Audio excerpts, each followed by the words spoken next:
quem leva a vida totalmente angustiado.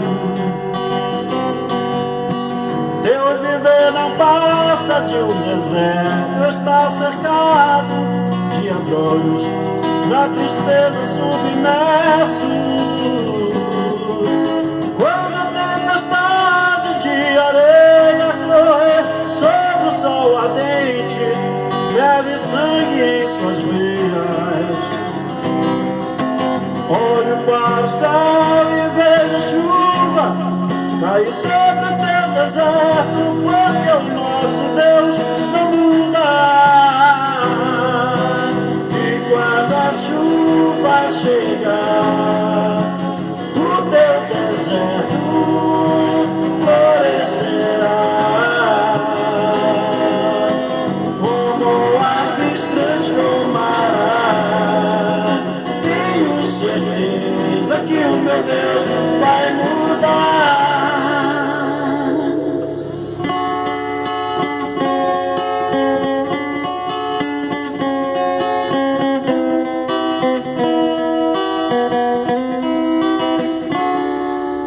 Parece não mais ver saída, o deserto e a tristeza transformou a sua vida. Mas a esperança não morreu, porque estou certo que tem poder sobre a natureza. Para a tempestade em bonança, o deserto em oásis, nele eu tenho confiança. Olho para o céu e vejo chuva cair sobre o teu deserto, porque o nosso Deus não muda. E quando a chuva chegar, o teu deserto florescerá.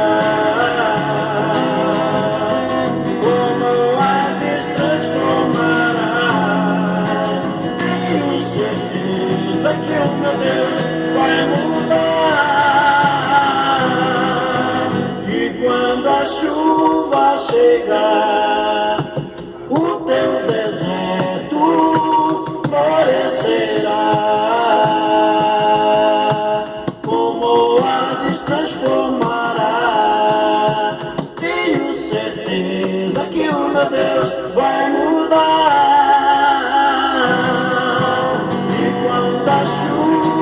Chegar, o teu deserto florescerá. Como oásis transformará. Tenho certeza que o meu Deus vai mudar.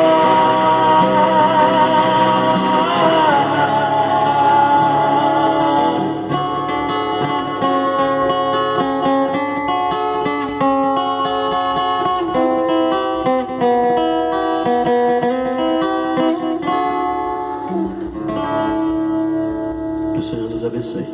Um abraço.